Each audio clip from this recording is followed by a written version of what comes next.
wanted to do this project because I was angry at what I had heard, things that I had seen, and I thought it was really important that other people should see this. The first women that I met when I started this project repeated the same things that I had been reading about for years, 8, 9 years later, and they were saying the same things. I met 3 women who've been called a dog. I met a woman who'd been told that she could be killed and no one would know.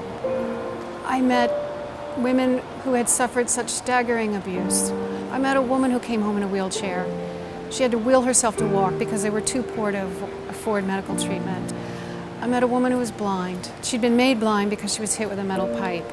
We met another young woman who was perhaps sold or given away to a police official who should have known better.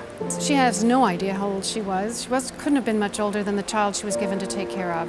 She was possibly 7. She didn't leave until maybe age 18. At one point, we met a pregnant woman who'd been raped. Sexual abuse is common in these situations. And I met people like this because also they were mothers. They went out to be migrants and to work in another country so they could better educate their children, they could feed their children. This woman had been abandoned by her husband. She was having a tough time and she was struggling to educate them, and that's all she wanted was to educate her 3 daughters.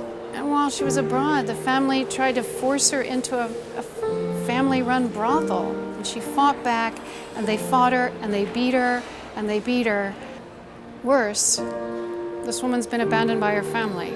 Once they found out what had happened to her, they spit on her, they wanted nothing to do with her, and they walked away. I've heard about women who came home in a coma. I've heard about women who came home in a coffin. This abuse is lifelong. It isn't just a one-off. It isn't just about hitting a person once.